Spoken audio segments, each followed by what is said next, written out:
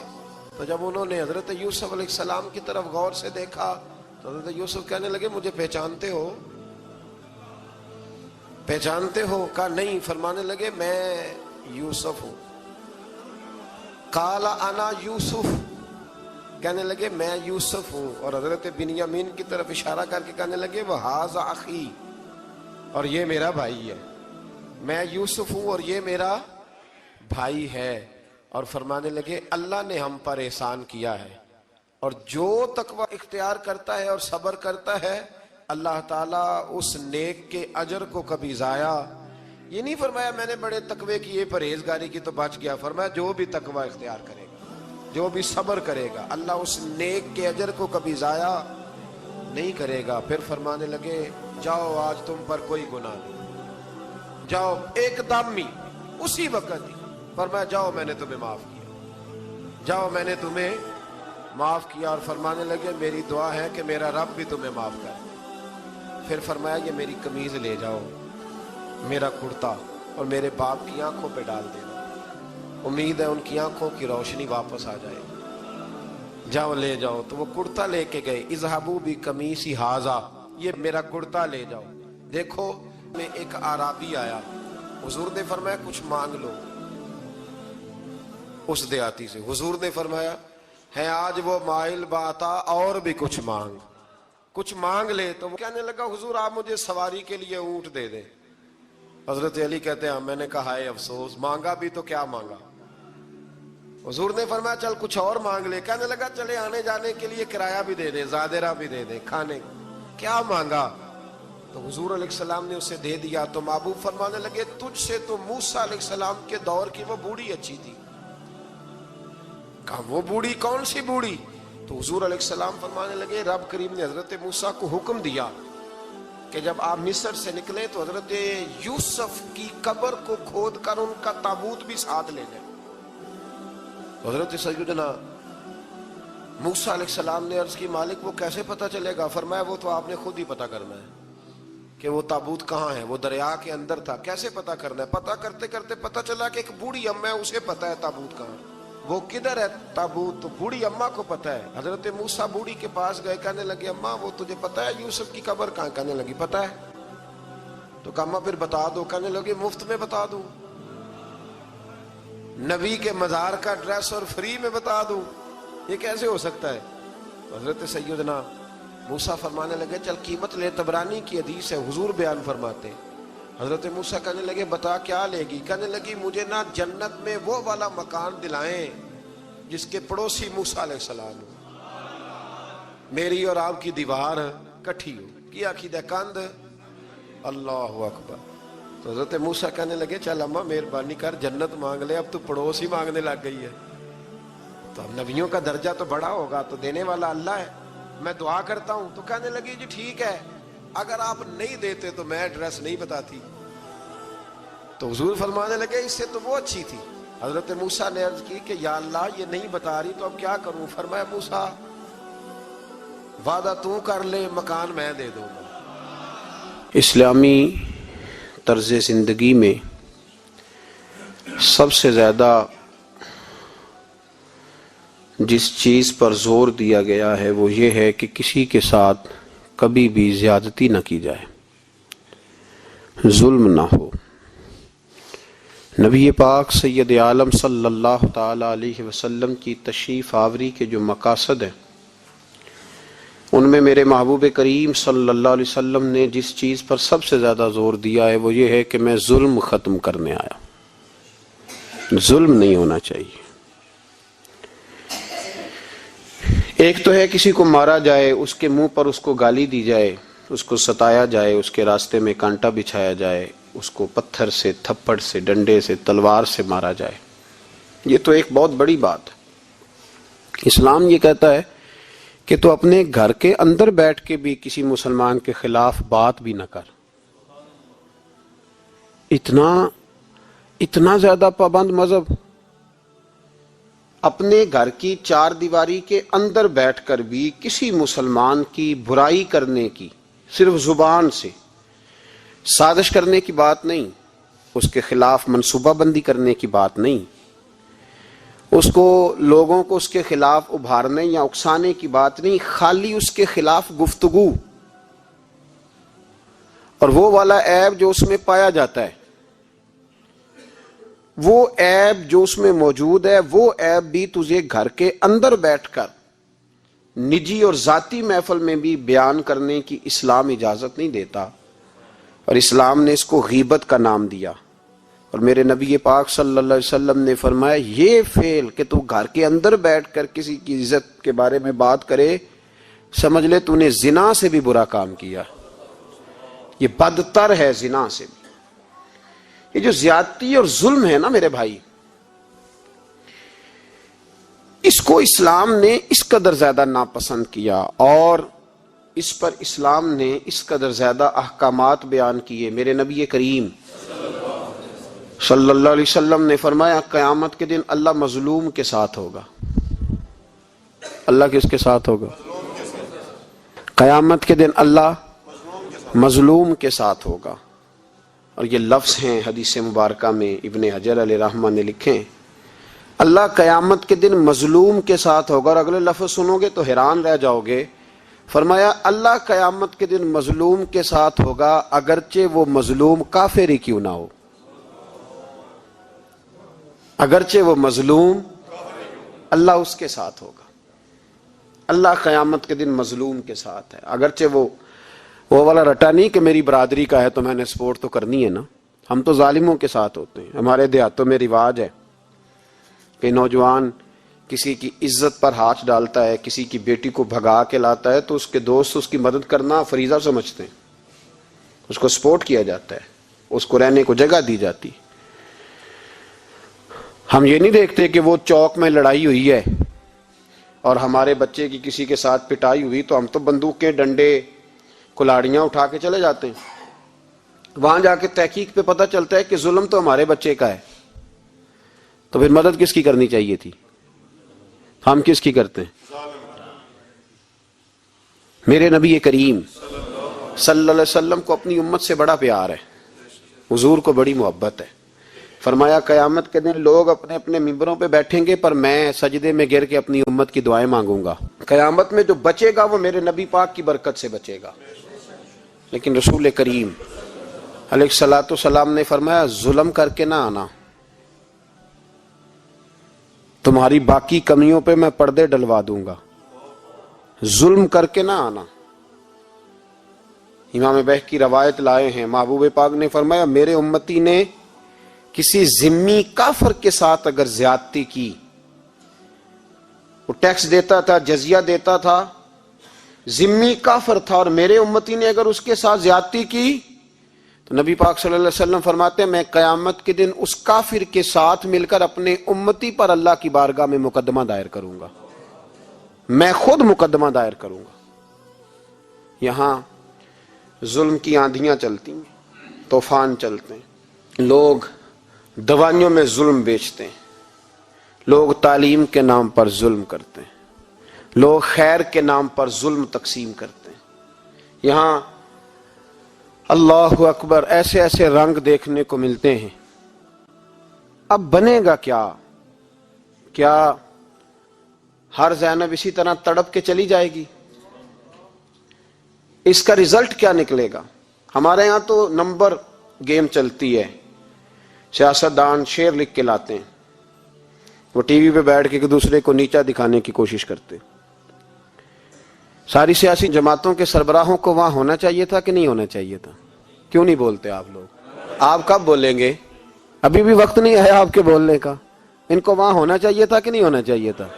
یہ آپ کے نمائندے، ان کو ہونا چاہیے تھا وہاں، میرے نہیں ہے، اللہ جانتا ہے، ایک بھی نہیں ہے ان میں سے، سوال ہی نہیں پیدا ہوتا۔ ہمارے یہ نمائندے ہوں گے، سوال ہی نہیں پیدا ہوتا، ہمارے نمائندے نہیں ہیں یہ، آپ کے بھی نہیں ہیں، بس تھوڑا سا وقت اور رہ گیا ہے، پھر انشاءاللہ سارا پاکستانی سمجھدار ہو جائے گا، یہ کسی کے بھی نہیں ہے۔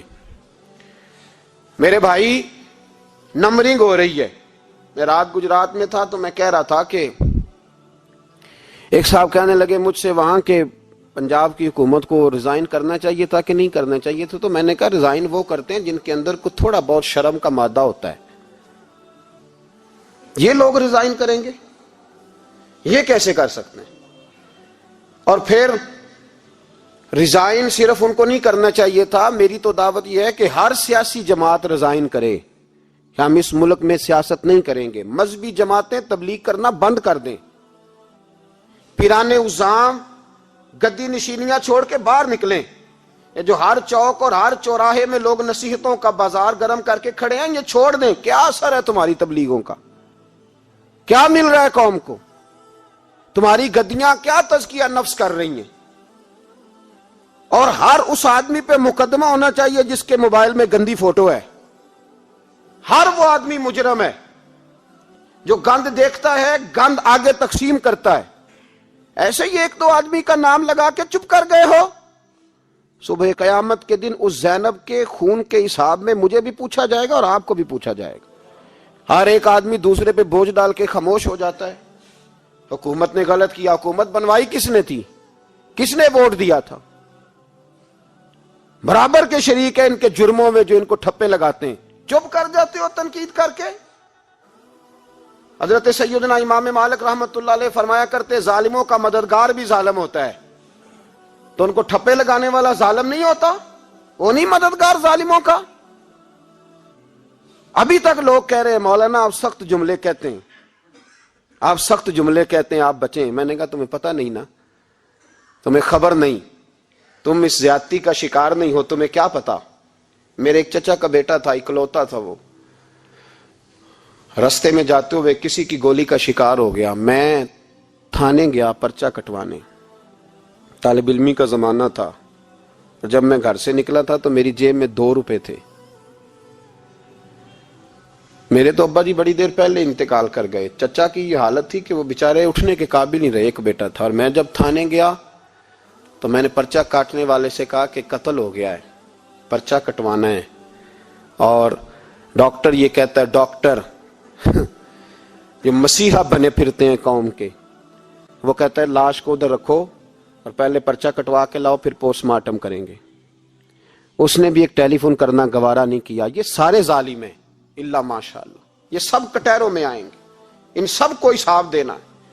ان کی گودوں میں بیٹھنے والے مولوی اور پیر سب سے پہلے وہ لٹکائے جائیں گے، سب سے پہلا نمبر ان کا ہے۔ میں نے جا کے کہا پرچہ پہلے پرچہ کٹواؤ پھر پوسٹ مارٹم سے۔ میں نے کہا پرچہ، تو پولیس والا مجھے کہنے لگا ایک پینسلوں کا ڈبہ لاؤ۔ یہ نمائندے ہیں ہمارے، یہ ہماری حفاظت کرنے پہ ہیں؟ تم نے خود اپنے لیے پولیس بنائی ہے۔ زینب کا چچا کہتا ہے جب میں تھانے گیا تھا پرچہ کٹوانے، تو مجھے پولیس والے کہتے تھے اگر مالٹے ٹھنڈے ملتے ہیں تو لے کے آ۔ اور زینب کا چچا کہتا ہے کہ وہ مجھے کہتے تھے کہ جا نیسلے کی 2 بوتلیں لا، پانی پینا ہے۔ اس ملک پہ بسنے والوں کا کوئی وارث نہیں، کوئی نہیں ان کا والی وارث۔ اور کہتے ہیں کوڑے میں پڑی لپٹی ہوئی خون سے لاش، اور مجھے پولیس والے کہتے ہیں فلانے نے لاش ڈھونڈی ہے، اسے تو پہلے 10,000 دے لے۔ میں ظالم ہوں، آپ ظالم ہیں، جنہوں نے ان ظالموں کو اپنا سپہ سالار بنایا ہے۔ تیاری کر رہو اللہ کے حضور۔ میں نے پوچھا رب کریم سے، مولا تو بتانا رزلٹ کب نکلے گا؟ تو رب کریم نے فرمایا دنیا تو غافل ہو سکتی ہے، وَلَا تَحْسَبَنَّ اللَّهَ غَافِلًا عَمَّا يَعْمَلُ الظَّالِمُونَ۔ کر جا کے سورۃ ابراہیم کی آیت نمبر 42 پڑھو۔ رب فرماتا ہے اللہ غافل نہیں ہے ان لوگوں سے جو دنیا میں ظلم کر رہے ہیں، اللہ ظالموں کے کاموں سے غافل۔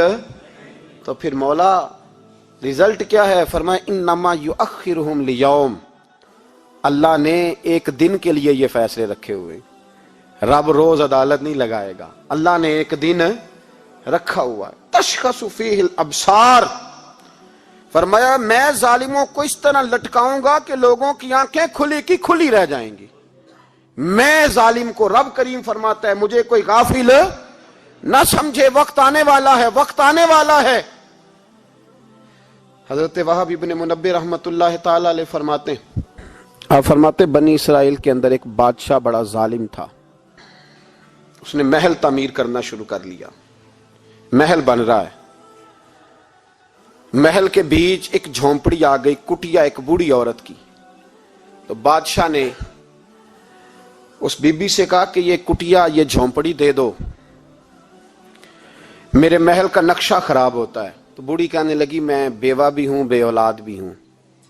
جب میں بیاہ کے یہاں آئی تھی تو میرے ابا نے کہا تھا بیٹی تیرا جنازہ نکلنا چاہیے، تو چلو میں پکا ہوا پھل ہوں، تھوڑا وقت رہ گیا ہے، مر جاؤں گی تو تمہارا ہی ہے، میرا کون سا قبالی وارث ہے، چلو زندگی کی جو سانسیں رہ گئی ہیں مجھے یہاں گزار لینے دو. بوڑھی منت کرنے لگی. بادشاہ نے کہا نہیں نہیں، تو پیسے لے اور ہمیں خالی کر کے دے جھونپڑی. بادشاہ نے اصرار کیا تو بوڑھی کہنے لگی نہیں میں نہیں دوں گی. وہ اپنے گھر کے اندر بیٹھ گئی. یوں سمجھ لیجئے کہ بلڈوزر تیار کر کے چھپا دیا گیا. 2 4 5 سپاہی کھڑے کر دیے کہ بوڑھی نے کو ساری زندگی گھر میں تو نہیں نہ بیٹھنا، نکلنا تو ہے نا باہر. جب نکلے نا تو فوراً اس کا مکان گرا دو، 2 4 5 10 مستری اکٹھے لگاؤ، دیوار بنا دو، جس طرح قبضے ہوتے ہیں. بوڑھی کچھ دیر تو چمٹی رہی گھر کے ساتھ، پھر اس کو نکلنا بھی تھا. جب اس نے سمجھا کہ امن ہو گیا ہے پھر وہ بوڑھی باہر نکلی. اور جب وہ گئی باہر، چند گھنٹوں کے بعد واپس آئی تو جھونپڑی گری ہوئی تھی. گھر کی چھت کے تنکے ہواؤں کے ساتھ بکھرے ہوئے تھے. نیا مکان بن گیا. وہب ابن منبہ علیہ رحمہ فرماتے اس بی بی نے جو دعا مانگی تو عرش فرش ہلنے لگے، زمین کانپنے لگی. اس بی بی نے لفظ پتہ کیا ادا کیے؟ کہنے لگی اے اللہ میں تو موجود نہیں تھی، تو بتا تو کہاں تھا؟ اللہ میں تو نہیں تھی. زینب کی اماں بھی پوچھتی ہے اللہ میں تو نہیں تھی، تو موجود تھا نا. تو عرش کا مالک کہتا میں ہلا دوں گا. ذرا ان علماء کو، مشائخ کو، ان ارباب اقتدار کو دیکھ لینے دو، میری ڈھیل ہے، میں انہیں ہلا دوں گا. کہتی اللہ میں تو نہیں تھی، تو کہاں تھا؟ تو بتا. رب کریم نے فرمایا جبریل دوڑ کے جا، دوڑ. اللہ حکم کیا ہے؟ فرمایا پلٹ دے اس بستی کو، تباہ کر دے ان لوگوں کو جو ظلم پر چپ رہتے، انہیں تباہ کر دے. دنیا میں قتیل اس سے منافق نہیں کوئی، دنیا میں قتیل اس سے منافق نہیں کوئی جو ظلم تو سہتا ہے بغاوت نہیں کرتا. اس سے منافق نہیں کوئی. منافق بن کے جینا بند کر دو، اب مومن بن کے جینا سیکھو. ان ظالموں کے خلاف بولو. میرے عزیز کہتے ہیں تباہ کر دو بستی کو. بستی الٹ دی، گھر تباہ ہو گئے. یاد رکھو عرش کا مالک کہتا ہے تو میں دیکھ رہا ہوں، ورنہ کوئی موجود نہ تھا، میں تو تھا نا، میں تو سارا کچھ دیکھ رہا ہوں. میں اس ولا تحسبن اللہ غافلا اما یعمل الظالمون، لوگ اللہ کو غافل نہ سمجھیں. اور پھر میڈیا چیختا ہے، کہتا ہے جی بڑا ظلم ہوا. اس کام میں سب سے زیادہ کردار اس برائی کو پھیلانے میں میڈیا کا ہے. میڈیا تو بچوں کو گناہ کے طریقے بتلاتا ہے. اور حکومتیں، ممتاز قادری کا جنازہ نہ دکھانا ہو تو میڈیا سارا بند ہو جاتا ہے. فیض آباد دھرنے کا ظلم نہ دکھانا ہو تو میڈیا سارا بند ہو جاتا ہے. تو گند روکنا چاہیں تو گند رک سکتا ہے کہ نہیں رک سکتا؟ یہ پابندی، یہ ٹیکنیکلی زمانہ ہے. اگر یہ بند کرنا چاہیں تو ہر چیز اپنی جگہ پہ بند ہو سکتی ہے کہ نہیں؟ بولیں. لیکن ہم تو روئیں گے نا، فیس بک پہ تصویر لگائیں گے زینب کے ساتھ ظلم ہوا، تو تیری تو امام والی دکان پہ گندی فوٹو لگی ہوئی ہے، تیرے تو موبائل میں سارا گند ہے. اس گند کی ترویج و اشاعت میں تو میں اور آپ شامل ہوتے جا رہے ہیں. گند تو پرموٹ ہو رہا ہے، اسی سے تو لوگوں کے جذبات ابھرتے ہیں. ابا جی کہتے ہیں مجھے اعتبار ہے، مجھے اعتبار ہے بیٹی پہ.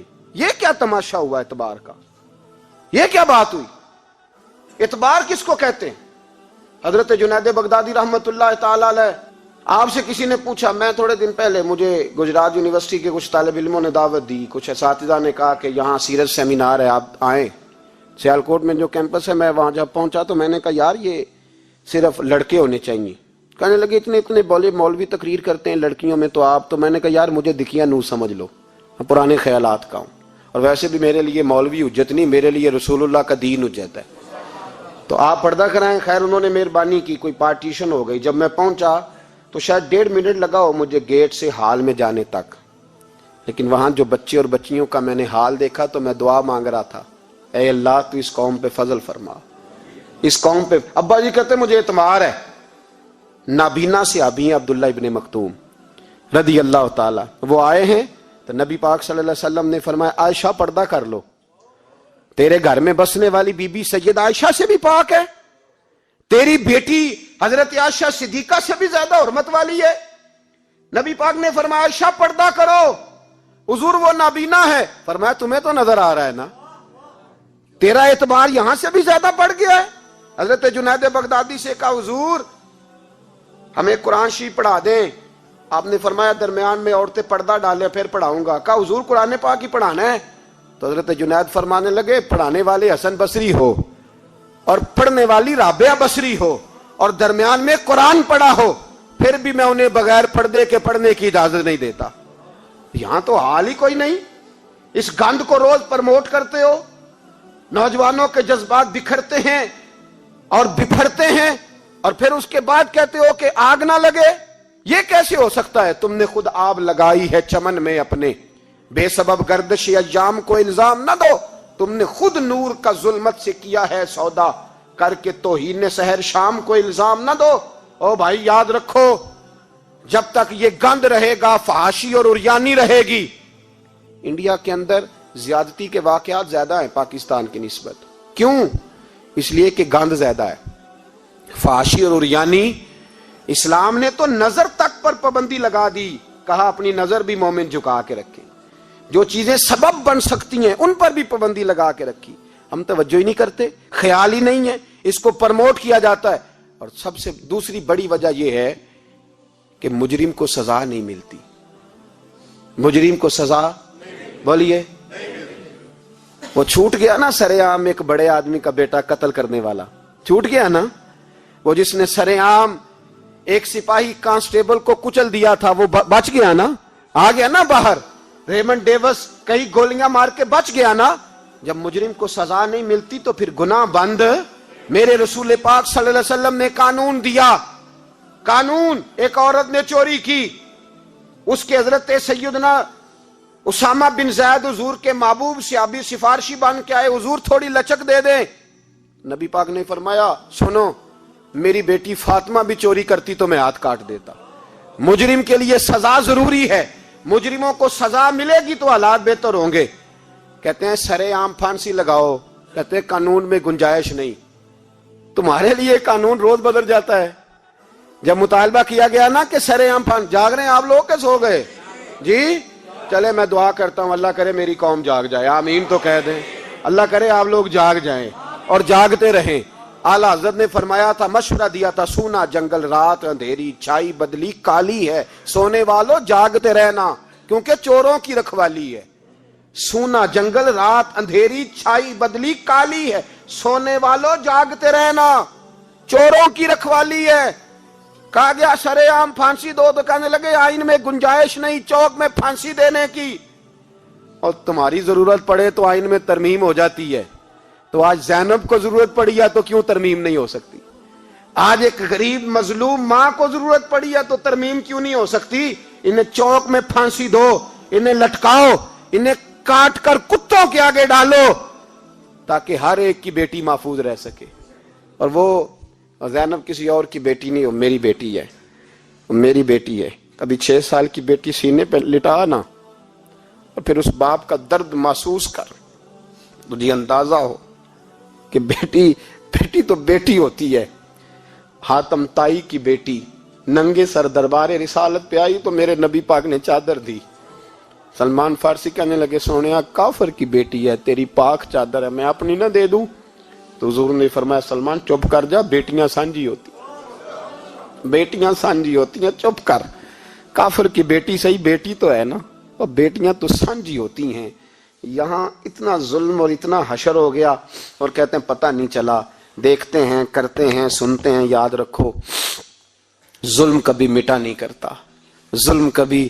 اس لیے زینب بھائی, زینب تو میری بیٹی ہے, زینب تو تیری بیٹی ہے, زینب تو امت کی بیٹی ہے, زینب تو پاکستان کی بیٹی ہے, زینب تو ہر اس شخص کی بیٹی ہے جو کسی بھی بچی کا باپ ہے, جو کسی بھی بچے کا باپ ہے. وہ ملت کی بیٹی ہے, اس لیے وہ دکھ کسی ایک کا نہیں, وہ سب کا برابر کا ہے.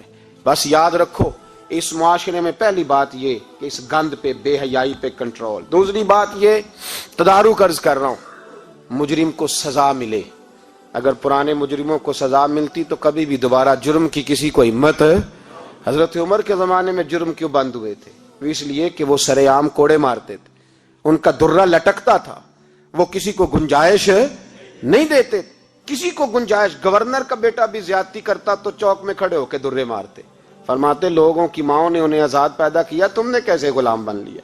یہاں جب قانون بدلتا ہے اور پھر شکوہ ہے, ہمیں غریب آدمی نے تو پرچہ درج کرانا ہو تو اس کو تو چودھری صاحب بھی وقت نہیں دیتے, اس کو تو چودھری صاحب بھی کہتے ہیں گڈی کرائی یا پیسے ہے نہیں تھانے جانے دے, اتنے پیسے لگ دین. ظالموں ڈرو اللہ تعالیٰ سے, ڈرو. اور غریب آدمی چلا جائے تھانے تو اس کو پولیس والا پوچھتا ہے, وہ کہتا ہے کس طرح ہوا تھا, کس طرح کر کے ہوا, تفصیل بتا. اور پھر وہ دو کہتا ہے تو جا, ابھی میں کوشش کرتا ہوں, میں پہلے ان کو فون کرتا ہوں مجرموں کو, پھر اس کے بعد تیرا. اور تگڑے آدمی پہ درخواست آ جائے کبھی, اس کو فون کر کے پوچھتے ہیں چودھری صاحب کی کرنا ہے پرچے دا, پھر وہ خود فون کرتے ہو. یہ امیر کے لیے قانون اور ہے اور غریب کے لیے اور ہے, یہ کس طرح ہو سکتا ہے؟ میرے نبی کریم صلی اللہ تعالی علیہ وسلم نے انصاف کی فراہمی چھوٹے بڑے کے لیے ایک رکھی. اور یاد رکھو حساب تو دینا ہے, حساب بول کے بتائیے, حساب. جو زیادتی کرے گا اس نے حساب اور دینا پڑے گا. یہاں نہیں دو گے تو وہاں دو گے, حساب تو بہرحال اس مجرم نے تو دینا ہے. لیکن ارباب اقتدار نے بھی, حضرت عمر فرمایا کرتے تھے میرے دور میں کتا بھی پیاسا مر گیا تو حساب میں نے دینا ہے, چونکہ میری حکومت تھی, کتے کو پانی ملنا چاہیے تھا, اس کے دروازے تک پانی پہنچنا چاہیے تھا. حساب تو دینا ہے ہر اس شخص نے جو سوشل ہونے کا دعویٰ کرتا ہے, جو معاشرے میں کسی بھی طرح کا کوئی کردار ادا کر رہا ہے, اس نے بہرحال حساب. یہ مشترکہ معاملہ ہے, اس میں ارباب اقتدار کا تو اشر ہوگا, وہ تو دنیا دیکھے گی, لیکن باقی بھی اپنی ذمہ داری کا احساس کریں, باقی بھی خیال کریں. سنو اور یاد رکھنا اس بات کو, غور کریں. کیا میری طرف دیکھیں میرے بھائی, ایک مکران شاہ بادشاہ گزرا ہے ایران کا, کچھ نرم دل تھا, وہ نا سیر کرنے نکلا. درمیان میں پل آتا تھا, ایک دریا تھا, اس کا پل تھا, اور پل کے اس پار جنگل تھا, سبزہ تھا, سیرگاہیں بنی ہوئی تھی. بادشاہ وہاں 2-4 دن رہنے کا ارادہ کیا. جب بادشاہ وہاں پہنچتا ہے نا مکران شاہ, تو اس نے دیکھا کہ وہاں 2-3 دن قیام کرنا ہے, جھیل ہے, سیرگاہ ہے, وہاں اس نے رکنے کا پروگرام بنا لیا. بادشاہ تو علیحدہ اس کے لیے رہائش تھی, سپاہی علیحدہ رہتے تھے. یہاں تو لوگ کہتے ہیں نا وہ پولیس کو ڈانٹتے ہیں, پولیس کو پوچھتے ہیں, او بھائی پولیس تو تمہارے ماتحت ہوتی ہے, پولیس تو سمجھ گئی ہے کہ تم کس طرح ان سے کام لیتے ہو, ان کو تو تم اپنے تحت رکھتے ہو. پولیس والے علیحدہ رہتے تھے, اس کے ساتھ جو سپاہی گئے ہوئے تھے, گن مین گئے ہوئے تھے. مکران شاہ سیر سپاٹے پہ رہتا تھا. ایک بوڑھی عورت تھی, اس کی ایک گائے تھی, وہ جنگل کے اندر بوڑھی رہتی تھی, گائے اس کی وہاں چرتی رہتی تھی. شام کو وہ گائے گھر لوٹتی, بوڑھی دودھ پی کے سو جاتی. سپاہی اس بوڑھی کے پاس آئے, کہنے لگے تیری گائے بڑی صحت مند ہے, ہمارے ہاتھ بیچ دے. بوڑھی نے کہا میرے بڑھاپے کا سہارا ہے, اس کا دودھ پی کے میں زندہ ہوں, بیچوں گی نہیں. وہی والا کام جو ہمارے ملک میں ہوتا ہے کہ قیمت کے ساتھ زمین دینی ہے کہ مفت دینی ہے. جب بڑے آدمی کو پسند آ جاتی ہے تو کہتے ہیں مول دینی ہے کہ مفت دینی ہے, تو دینی پڑتی ہے, غریب ہے کیا کرے, مجبور ہے, مظلوم ہے. کہا بوڑھی عورت سے سپاہیوں نے بیچ دے, کہا نہیں, کہنے لگے نہیں بیچے گی تو ہم لے لیں گے. اس عورت کی گائے زبردستی سپاہی ذبح کر کے کھا گئے. بوڑھی نے بادشاہ تک پہنچنا چاہا لیکن اس کو پہنچنے نہ دیا گیا, منع کر دیا گیا, اس کی رسائی نہ ہو سکی, غریب عورت تھی. جس دن مکران شاہ واپس آ رہے تھے نا سیر کر کے, پل سے گزر رہے تھے, تو کسی نے بوڑھی سے کہا کہ بادشاہ گزرے گا. وہ چھپ کے پل پہ بیٹھ گئی, اور مکران شاہ جب پل سے گزرنے لگے تو بوڑھی آگے آئی, اور اس کے گھوڑے کی لگام پکڑی، ایسا جملہ کہا کہ مکران شاہ چکرا کے زمین پہ گرا، اور بوڑھی کہنے لگی مکران شاہ تیرے سپاہی میری گائے ذبح کر کے کھا گئے ہیں، تو بتا اس کا حساب اس پل پہ کھڑے ہو کے دینا کہ پل صراط پہ دینا ہے؟ بتا یہاں کھڑے ہو کے دے گا کہ وہاں کھڑے ہو کے دے گا؟ بول۔ ارباب اقتدار، حکومت کے ایوانوں میں بیٹھنے والوں، بتاؤ زینب کا حساب قصور کے چوک میں کھڑے ہو کے دو گے کہ میدان محشر کے چوک میں کھڑے ہو کے دو گے؟ بتاؤ کہاں حساب دینا ہے، یہاں دینا ہے کہ وہاں دینا ہے؟ حساب تو بہرحال تمہیں دینا ہے، اس قوم کو اس کا حساب تو، زینب کا حساب تو دینا ہے، دینا پڑے گا، دیا جائے گا، پوچھا جائے گا۔ بتاؤ یہاں دینا ہے کہ وہاں دینا ہے؟ دینا تو پڑے گا، یہاں دو گے تو ہو سکتا ہے قیامت میں بچ جاؤ، اور اگر یہاں نہیں دو گے تو وہاں لٹکا دیے جاؤ گے، رسوا کیے جاؤ گے، پوچھا جائے گا۔ مکران شاہ چکرا کے گرا زمین پہ اور گر کے کہنے لگا بی بی میں وہاں حساب نہیں دے سکتا، دو دینا یہیں لے لے، جو لینا یہیں لے لے، آ جاؤ آ جاؤ، وقت ہے، گنجائش ہے، مہلت کے دنوں میں توبہ کر لو، پلٹ آؤ، اللہ کے حضور حاضر ہو جاؤ۔ اس معاشرے کو صفائی کی ضرورت پڑ گئی ہے، اس معاشرے میں ہر آدمی اپنا کردار ادا کرے، ظالم کے خلاف اٹھے، بے حیائی، فحاشی، عریانی، بدنگاہی، اس کے خلاف اٹھے۔ حضرت امیر معاویہ رضی اللہ تعالیٰ عنہ اپنے دور حکومت میں باہر نکلے، ایک بی بی با پردہ عورت برقعے میں گلی میں گھوم رہی تھی، برقع ڈال کے۔ حضرت امیر معاویہ دوڑ کے مسجد چلے گئے، رونے لگے، کہنے لگے صحابہ کے زمانے میں یہ عورتیں گلی میں آ گئی ہیں، ہمارے دور میں ہی آ گئی ہیں، کہیں اللہ کا قہر نازل نہ ہو جائے۔ حالانکہ وہ با پردہ تھی بی بی، یہاں تو بڑی ڈٹائی کے ساتھ فرنٹ سیٹ پہ بے پردہ عورت کو بٹھایا جاتا ہے اور دلیلیں دی جاتی ہیں کہ ہم پڑھ لکھ گئے، ایف ایس سی اور بی ایس سی ہماری تعلیم ہے، ہمارے پاس ابھی تازی تو کار آئی ہے، تو بتائیں نا کہ جو کار پہ بیٹھی ہے وہ کار کی مالکن ہے۔ یہاں تو ہر چیز کھول کے بیان کرنا لوگوں نے اپنے لیے ضروری سمجھ لیا ہے، اپنے کلچر کا حصہ بنا لیا ہے۔ خدا را فحاشی کے خلاف، بے حیائی کے خلاف، عریانی کے خلاف اٹھو اور اس پل کو باندھو۔ جب تک فحاشی رہے گی، عریانی رہے گی۔ پاکستان میں 10 کے قریب بچوں کے ساتھ روز زیادتی ہوتی ہے، یہ آپ کے قومی اخبارات کی آج صبح کی رپورٹ ہے۔ یہ تو وہ چیزیں ہیں جو کھول کے باہر آ گئیں، اور اس کے علاوہ جو بے حیائی کے اڈے کھلے ہوئے نہ جانے ان کی تعداد کتنی ہے، کس قدر زیادہ ظلم ہو رہا ہے۔ میرے رسول پاک صلی اللہ تعالی وسلم نے فرمایا جب کوئی زنا کرتا ہے تو ایمان اس کے سینے سے نکل جاتا ہے اس کے سینے سے۔ آنکھوں پر پردہ ہونا چاہیے، کانوں پر پردہ ہونا، اور اگر زینب کے قتل کے بعد بھی کسی کے موبائل میں گندی تصویر ہے اور اس کے قتل کے بعد بھی بے حیائی کے گانے اس کے موبائل میں ہیں، تو پھر وہ رسم کے آنسو نہ بہائے، پھر وہ صرف 2 منٹ کے لیے آگے بڑھ کے مرثیہ خان نہ بنے، وہ پھر شاعر اور ادیب بننے کی کوشش نہ کرے، وہ پھر اپنے حصے کا جملہ لگا کر اپنے آپ کو فیس بک پہ ایکٹیو رکھنے کا تماشا نہ کرے۔ کیا مطلب ہوا ان چیزوں کا؟ اگر ابھی بھی برائی کے خلاف نہیں اٹھنا، بے حیائی اور فحاشی کے خلاف نہیں اٹھنا، میرے عزیزو آخری بات سننا اور اس کو ہمیشہ یاد رکھنا۔ میرے نبی پاک صلی اللہ تعالی علیہ وسلم نے فرمایا ہے کسی ایک مسلمان کے قتل میں اگر اہل زمین، اہل آسمان سارے بھی شریک ہو جائیں، سارے، تو فرمایا ہو سکتا ہے اللہ سب کو جہنم میں ڈال دے۔ اس لیے کہ جو قتل ہے نا، قتل ایک ہے زیادتی اور ایک ہے پھر اس کے بعد قتل، ایک انسان کا قتل انسانیت کا قتل، اتنا بڑا ظلم۔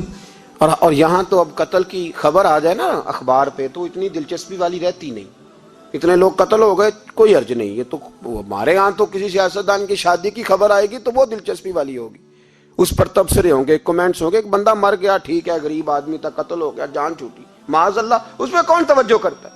یہاں تو ان کے میلے چھیلے تماشوں پر لوگ تبصرے کرتے ہیں، یہ جو کوئی نئی ایکٹنگ کر کے دکھاتے ہیں اس پر ہماری توجہ جاتی ہے۔